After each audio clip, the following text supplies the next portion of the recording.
Petit manuel philosophique à l'intention des grands émotifs, d'Ilaria Gaspari, traduit de l'italien par Romane Lafort, lu par Valérie Fontaine. Je souffre d'un léger trouble neurologique, l'amusie.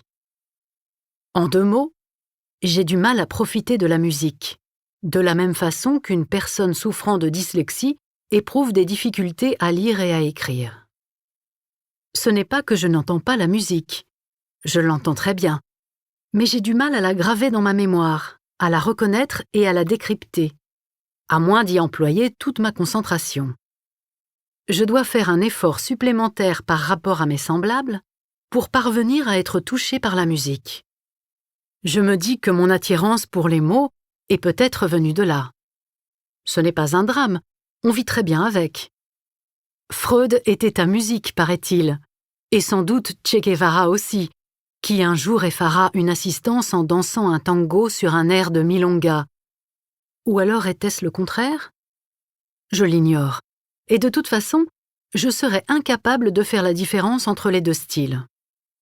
Toutefois, si un jour on me proposait de réaliser l'un de mes souhaits les plus chers, je répondrais sans hésiter « comprendre la musique, la ressentir, pouvoir danser en rythme, chanter juste, ne serait-ce que le temps d'une journée, écouter une mélodie et être capable de l'imprimer dans ma mémoire. » Mon grand regret réside dans le fait que je ne saurai probablement jamais ce qu'est vraiment la musique.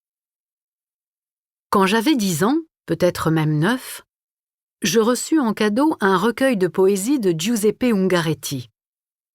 À l'époque, j'aimais apprendre les poèmes par cœur. Une façon de compenser mon amusie et mon incapacité à chanter sans risquer de déclencher des pluies torrentielles ? Peut-être. Toujours est-il que parmi ces poésies que j'avais apprises par cœur, une m'est restée en mémoire. Et il ne s'agit pas de « je m'illumine d'immensité », c'est-à-dire celle que tous les adultes, me voyant le livre à la main, me disaient avoir appris eux aussi, se croyant drôles, et qui d'ailleurs l'étaient plutôt. Mais bref, la poésie dont je me souviens encore commençait de la sorte. Il s'appelait Mohamed Chehab, descendant d'émirs de nomades, suicidé parce qu'il n'avait plus de patrie.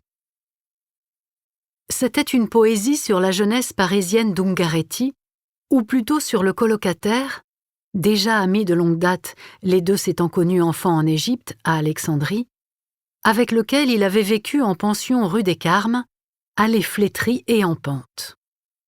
Des années après avoir appris ces vers par cœur, j'allais reconnaître la rue au cœur de ce bouillonnant quartier latin rempli de fleuristes, disquaires, librairies, cinémas, brasseries, et naturellement coiffeurs, non loin de la statue de Montaigne dont l'on assure que frotter la pointe du soulier porterait chance.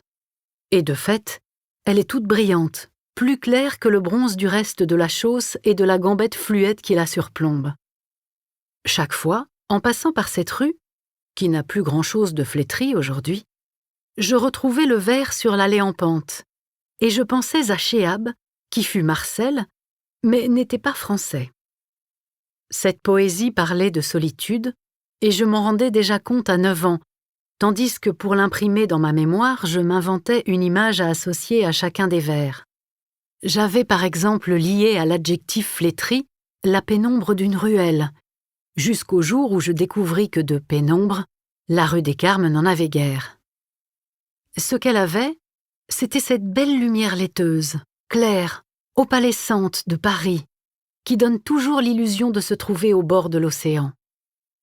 Mais il y a bien davantage dans cette poésie que la solitude d'un apatride suicidaire. Il y a ce quelque chose qui faisait dire aux grandes personnes, passer la boutade sur « je m'illumine d'immensité », qu'elle n'était peut-être pas adaptée à une enfant. J'en prenais ombrage. J'étais convaincue de n'avoir plus rien à apprendre de personne, comme on le croit souvent petit. C'est en devenant adulte qu'on s'aperçoit qu'on ne sait rien, absolument rien. Telle est mon expérience en tout cas. Toujours est-il qu'à y repenser, ce qui poussait les adultes à décréter que ce poème n'était pas de mon âge avait peu à voir avec la solitude et le désespoir du pauvre Mohamed Chehab, mais à une évidence qui me frappe aujourd'hui quand je relis le texte. Cette poésie parle du regret, du temps perdu, des occasions parties en fumée, comme part en fumée, chaque jour qui passe, le souvenir de la vie que je croyais entamer à l'époque où je découvrais la rue des Carmes et qui a finalement pris une toute autre direction.